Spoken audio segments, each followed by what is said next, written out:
It started with a text. Finally, they recognized who really deserves it.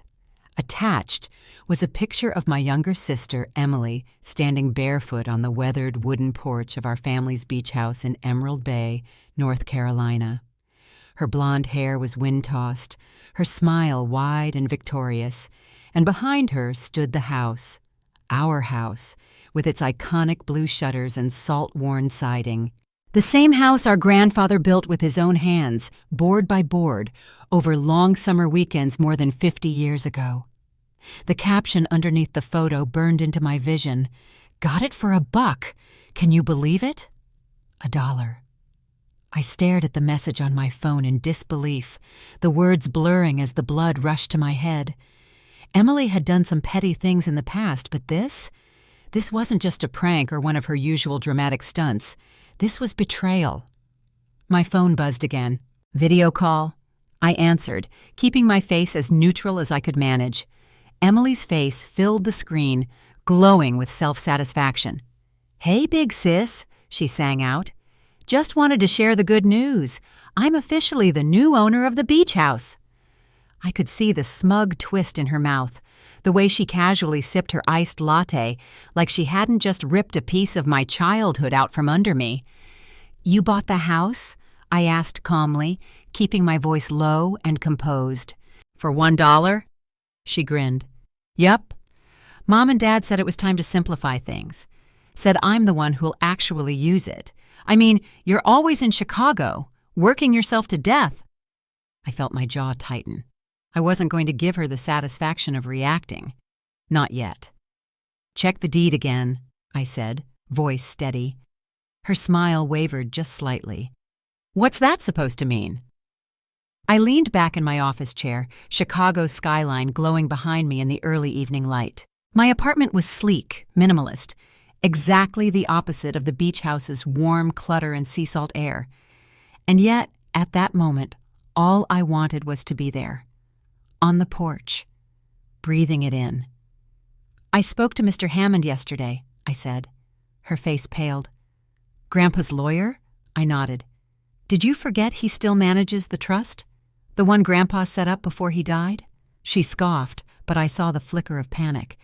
"Mom and Dad said they owned it outright. They were trustees, Emily. They never owned it.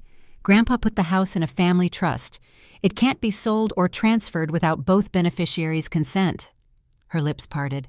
Her coffee mug clattered against her desk. "You're lying."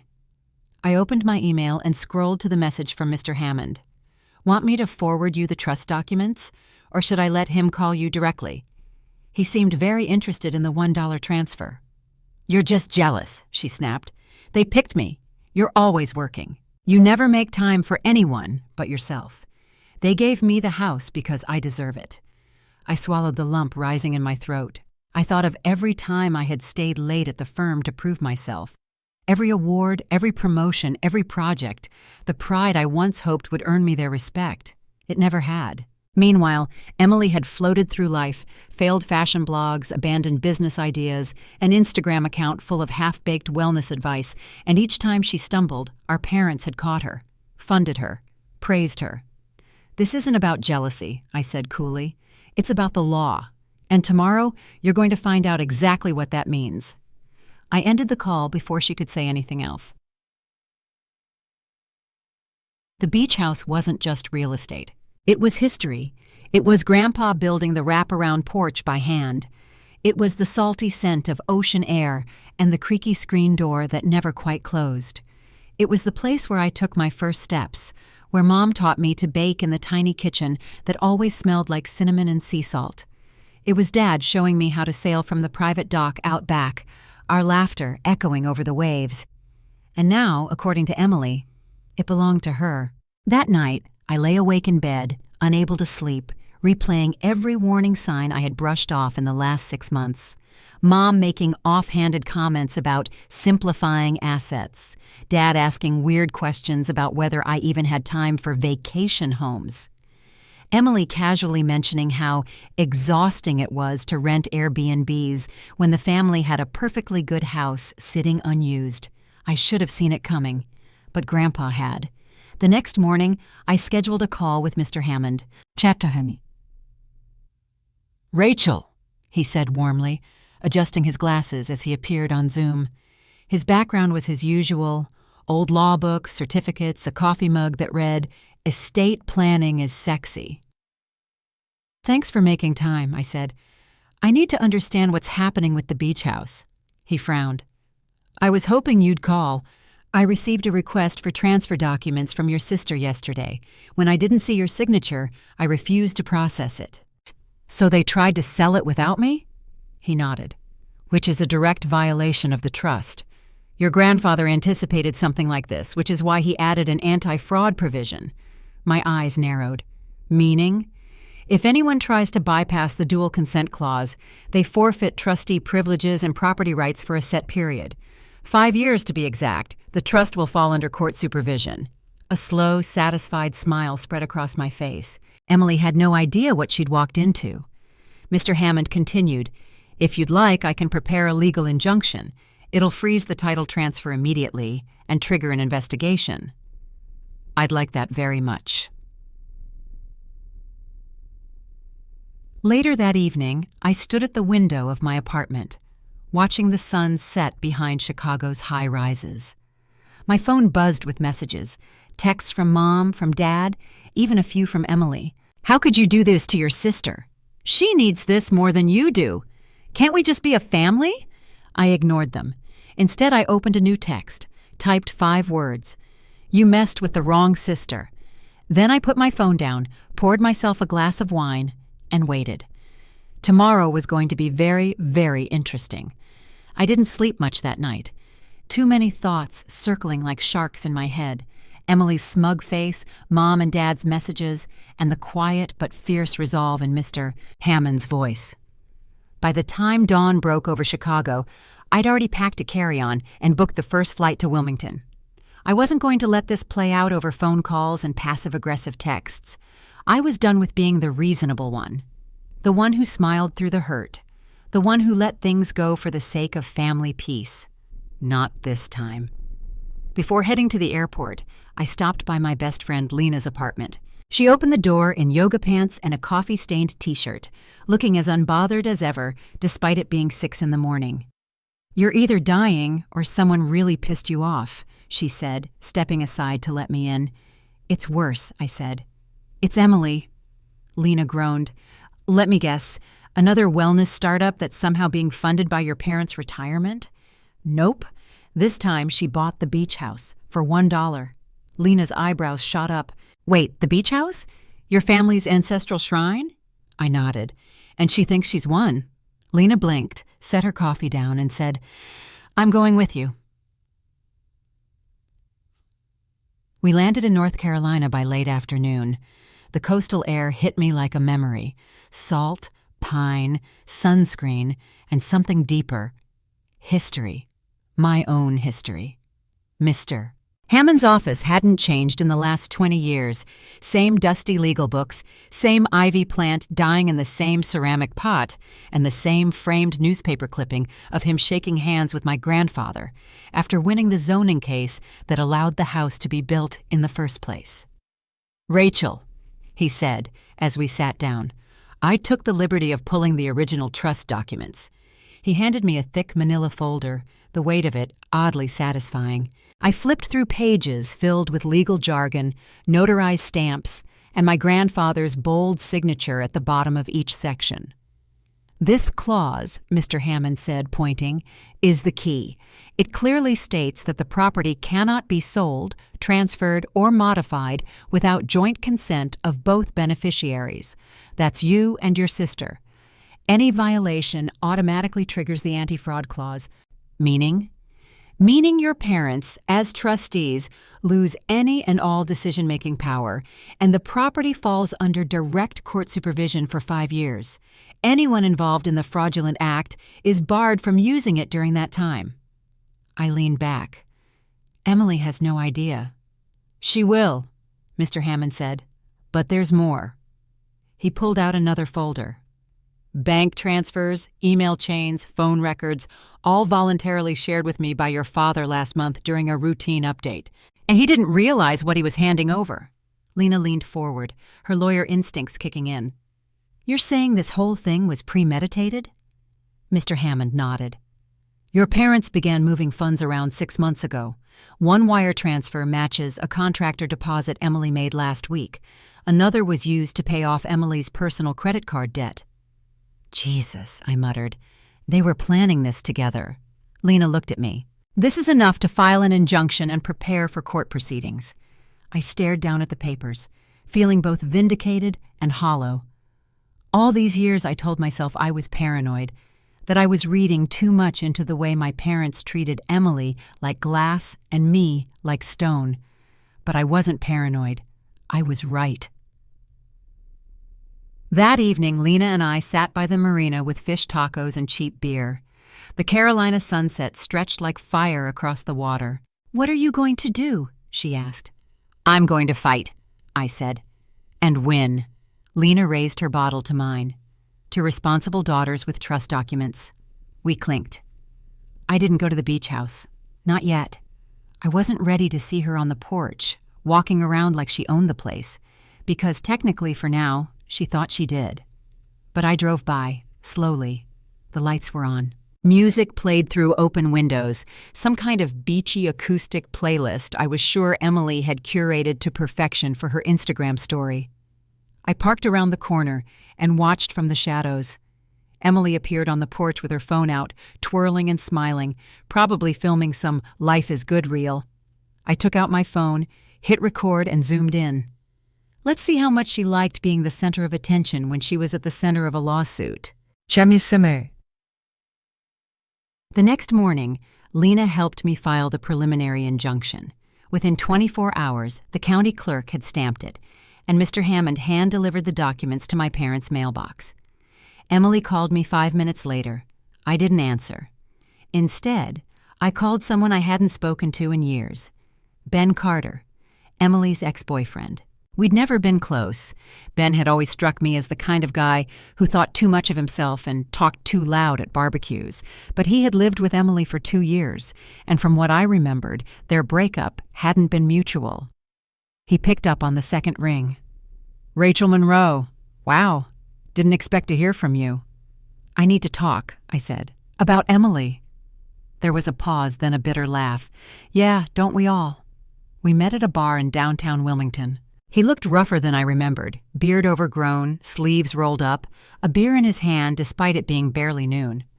I heard she bought the house, he said, no preamble. For $1, he whistled. Classic. I leaned in. Did she ever mention anything about the trust? About my grandfather? He shrugged. Not in detail, but I remember your dad talking about needing to handle it quietly. Said something about how you wouldn't have time to deal with beach properties. My stomach twisted. Ben added, Emily thought she could manipulate your mom and dad into giving her the house. Said she was entitled to it since she planned to turn it into a wellness retreat. Of course she did. Thanks, I said, sliding him a 20 for the drink. One more thing, he said, leaning closer. Emily's planning her wedding there. She hasn't booked a venue because she told everyone she already owns one. I stared at him. She's engaged? He grinned. Not yet, but in true Emily fashion, she's manifesting it. I left the bar with a storm brewing in my gut. She hadn't just tried to steal the house. She was building a whole fantasy life on it, a life that was never hers to begin with. Later that night, Mr. Hammond called. It's done, he said. They've been served. I nodded. Good. He hesitated. Rachel, your mother called me. She was crying. I'm not surprised. She said Emily's devastated. Emily's always devastated when she doesn't get what she wants. There was a pause. And your father, he said something strange. He said, we were just trying to protect her. I exhaled slowly. From what? Responsibility? I don't know, Mr. Hammond said. But be prepared. They're not going to let this go without a fight. I looked out my hotel window at the dark water beyond the harbor. I'm ready. The storm rolled in just as I stepped out of the rental car, gray clouds swirling overhead like smoke from an angry god. The wind smelled of rain and salt, and somewhere in the distance, thunder growled low and slow. It felt poetic, appropriate even, because today everything was going to break open. Mr. Hammond's office sat nestled between a seafood market and a dusty used bookstore, its weather-beaten sign swinging with each gust of coastal wind. I pushed the door open and stepped inside, the bell above chiming in that annoyingly polite way, as if this were just another casual Tuesday. It wasn't. Mr. Hammond stood by the window, sipping from his usual mug, watching the dark clouds creep across the horizon. "They're here," he said, not turning around. "All of them." I nodded. I could feel it too, like pressure in the air before a storm, charged, uneasy. "Emily?" "In the conference room, with your parents, and their attorney." And of course they brought backup. I smoothed the front of my blazer and followed him down the narrow hallway. My heart pounded, but not with fear. It was something sharper, cleaner, righteous fury maybe. When we opened the door, all eyes turned to me. Emily sat at the end of the long table, arms crossed, lips pursed. She was dressed in a crisp white blouse, hair curled perfectly, face made up like she was ready for a deposition or a photo shoot. The irony wasn't lost on me. Next to her, my mother dabbed at her eyes with a monogrammed handkerchief. Dad sat rigid, jaw tight.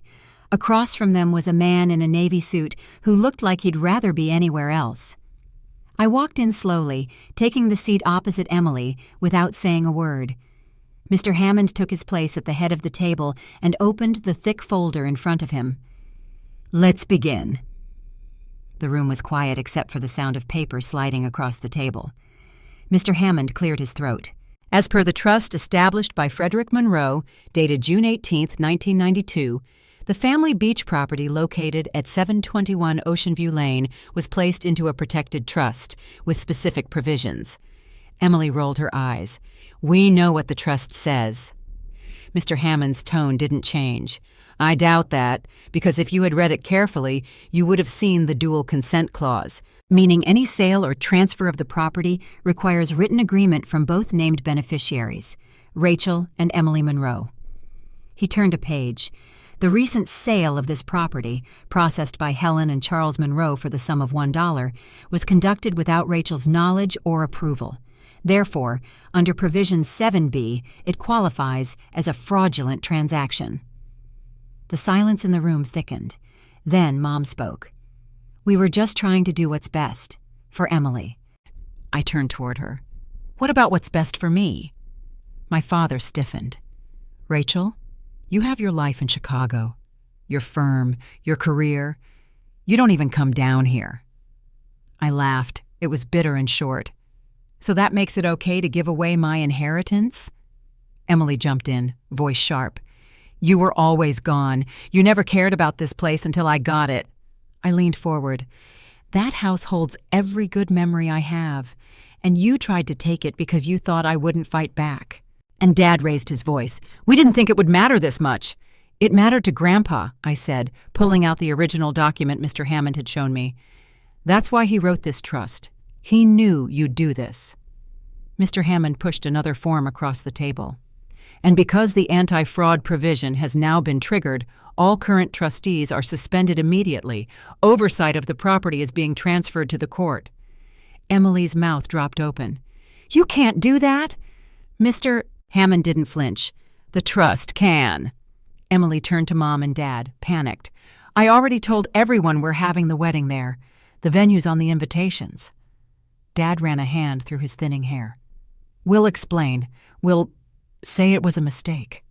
Mr. Hammond tapped the paper in front of them. "It wasn't a mistake. It was a violation." Mom's eyes brimmed again. "Rachel, please, you don't have to go this far." "I didn't go this far," I said. "You did." Emily slammed her hands on the table. "I've spent money, contractors, furniture, deposits." "Then you'd better ask for a refund," I said.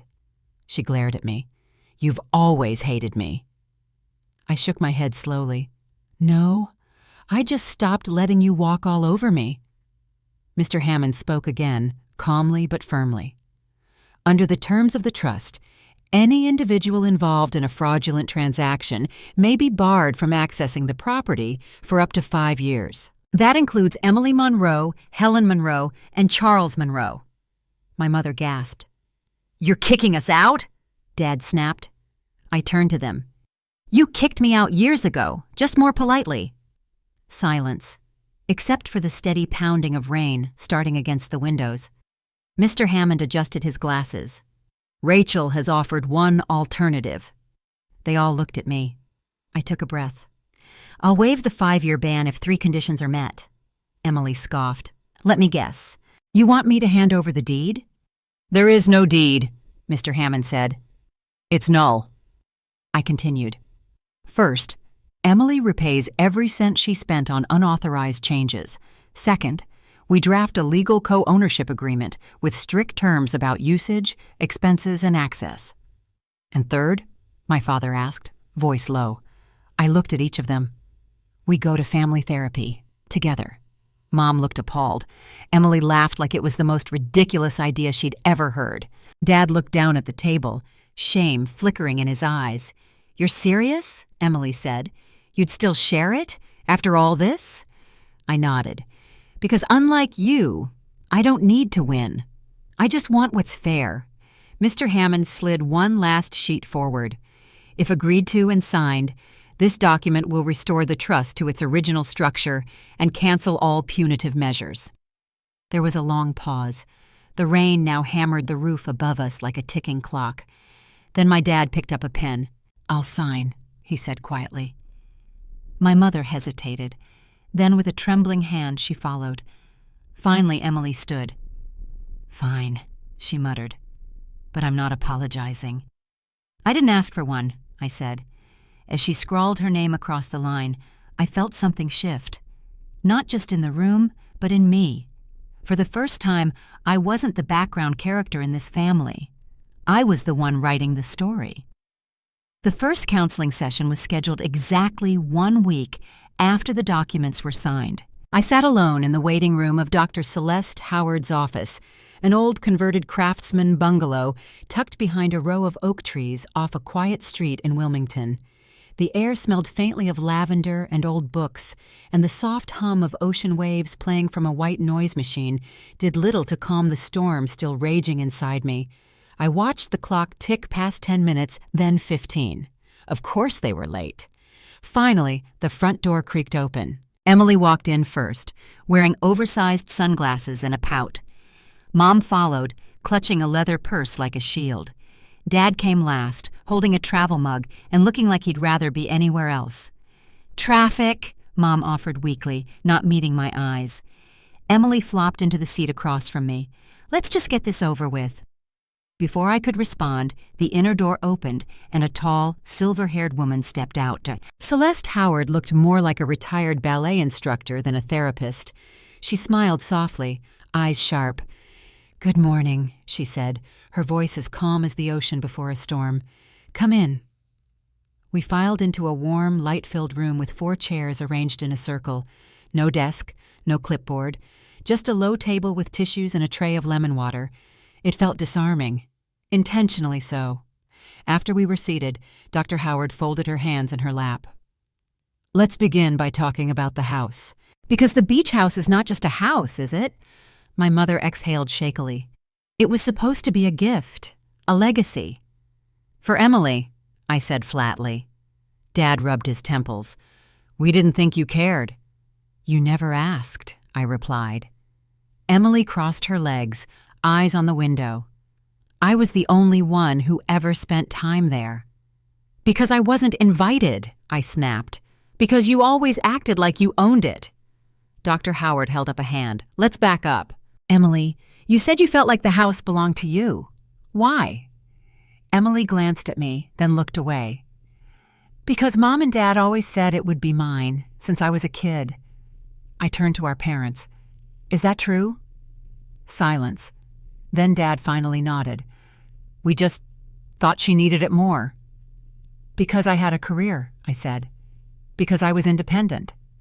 Mom's voice cracked. "You were always so strong. Emily, she was softer." "She was irresponsible," I corrected, "and you rewarded her for it." And Dr. Howard leaned forward. "Emily, how did that make you feel? Being given things instead of earning them?" Emily blinked. "Honestly?" She looked down. "Like I wasn't enough. Like if I didn't keep being the favorite, I'd disappear." That landed heavier than I expected. The room fell silent. Over the next few weeks, we kept going. The sessions were messy, tense, exhausting. Mom cried. Dad barely spoke. Emily fluctuated between defensiveness and guilt. But we showed up. Sometimes that was enough. One session, Emily arrived early. We sat in awkward silence in the waiting room until she blurted out, "Do you remember when Grandpa taught us to sail?" I looked at her, surprised. "Of course." "He used to let me pretend I was the captain," she said, "but he always let you steer." I smiled faintly, "Because I knew how." She looked away. "I always hated that." That night I drove out to the beach house alone. I hadn't been back since the legal mess began. The porch was dusty. The front door creaked. Inside, everything was where it had always been, except colder, quieter. I wandered into the kitchen. On the counter was a stack of papers, renovation plans Emily had left behind, sleek white walls, minimalist everything.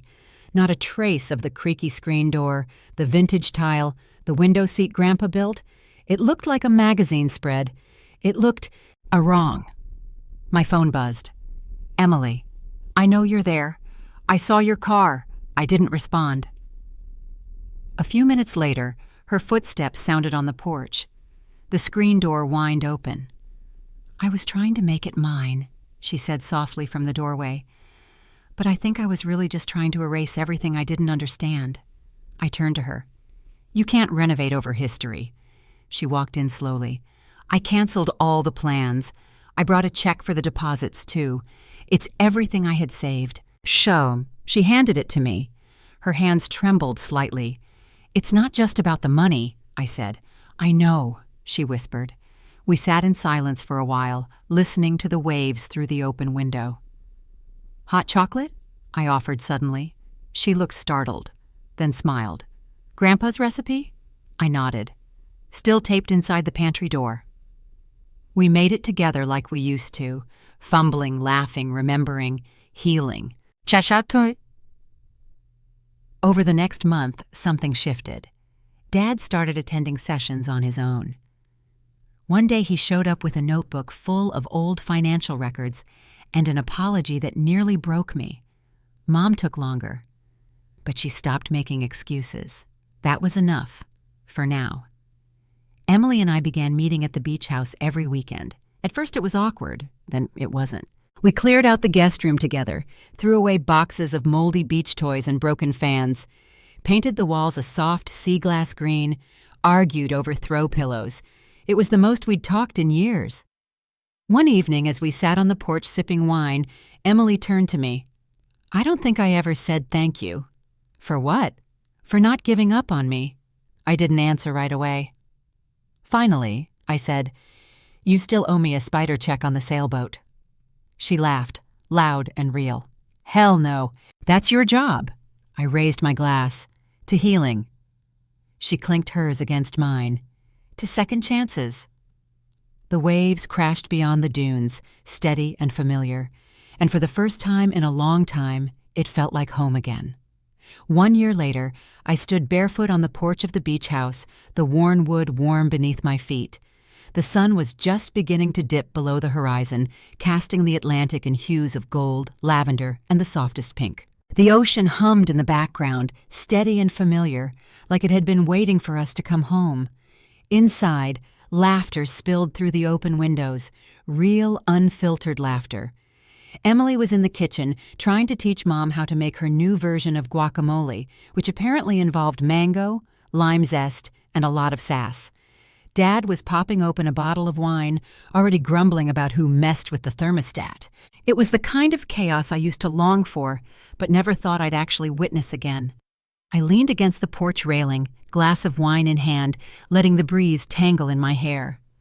The porch had been repainted last fall, but we'd kept the same creaky screen door, the one Grandpa always insisted had character.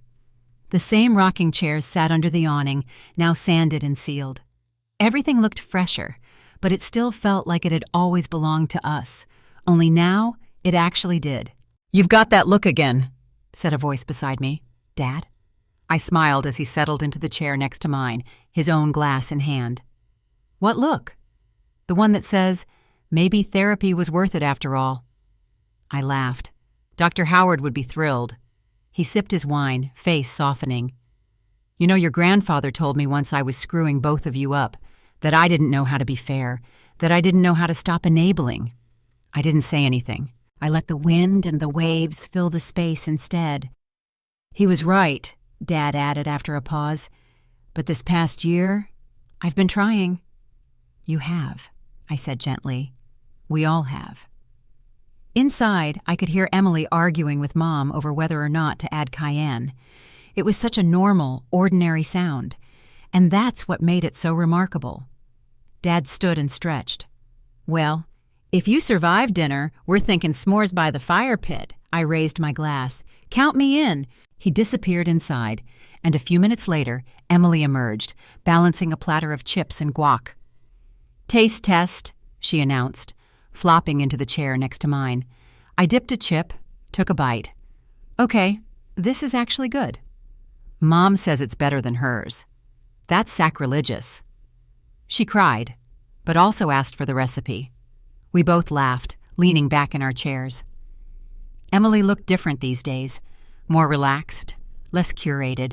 Her hair was back to its natural chestnut color, and her outfits had shifted from influencer glam to something softer, more real.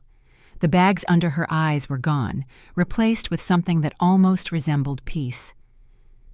"I've got news," she said after a minute, voice quiet. "Yeah?" "I was approved for a small business loan, a real one, from an actual bank." I turned to her, surprised. "Seriously?" She nodded. "I'm opening a boutique, online first, then maybe a space downtown. No family money, no GoFundMe, just me." "That's amazing," I said, meaning it.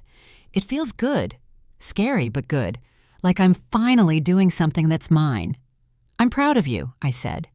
She smiled. "I'm proud of me too." A moment passed, easy and light. Then she pulled something from her tote bag and handed it to me.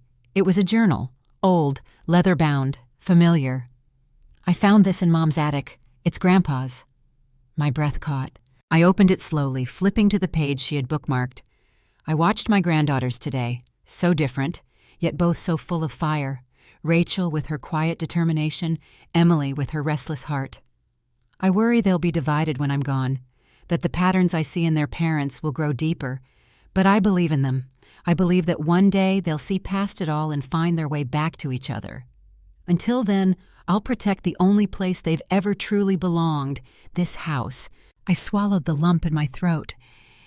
"He knew," Emily said softly. "He knew we'd mess it up. But he also knew we'd fix it," I whispered. We sat there as the sun disappeared behind the horizon, the sky melting into navy blue and gold, the stars beginning to wink awake one by one. Later that night, we gathered outside around the fire pit. Mom handed out blankets. Dad toasted marshmallows with the concentration of a man trying to earn back years of missed camping trips. Emily passed around mugs of hot chocolate. Yes, Grandpa's recipe. No substitutions. "Remember when we used to pretend the porch was a stage?" she asked, eyes glinting with firelight. I groaned. "You'd sing off-key, and I'd try to correct you."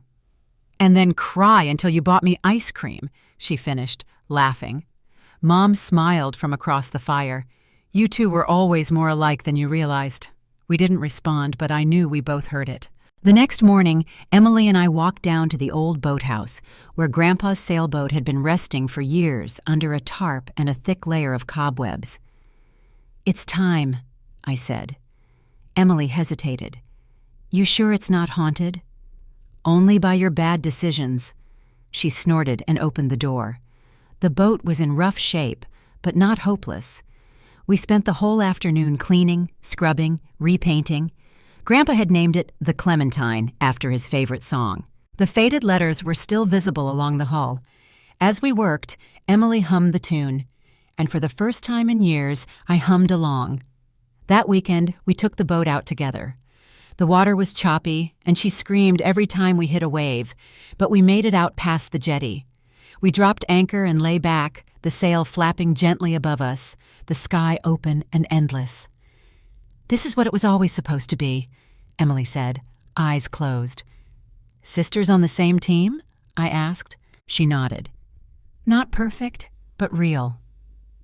Back at the house, Mom was making lunch, Dad fixing a hinge on the porch door. The windows were open, the music was low, and everything smelled like salt and rosemary and fresh starts. I wandered into the living room and saw the old photo wall had been updated. New frames, new pictures. Us. Together. Family. We spent that afternoon planning summer events, BBQs, family reunions, maybe even renting it out for a local writing retreat I'd been dreaming about. We also set new rules for the house. Shared calendar. Equal say. No solo renovation plans without a vote. Emily added a rule. No Instagram stories without everyone's permission. I laughed and agreed. That evening, as the sun dipped again below the waves, we sat in our usual rocking chairs, wine glasses in hand. The stars blinked overhead like old friends. "I used to think revenge was the only way to feel seen," I said quietly. Emily nodded. "I used to think being chosen meant I mattered." We both looked out at the sea. "Maybe Grandpa was right," she said. "The best revenge really is patience." I smiled. "And growth, and forgiveness." She held up her glass. "To all of that." I clinked mine against hers. "To the Clementine, and to finally coming home." And just like that, it wasn't about the house anymore. It was about what we built within it, between us. Through the wreckage, through the storm, we'd found something stronger than anger. We'd found family.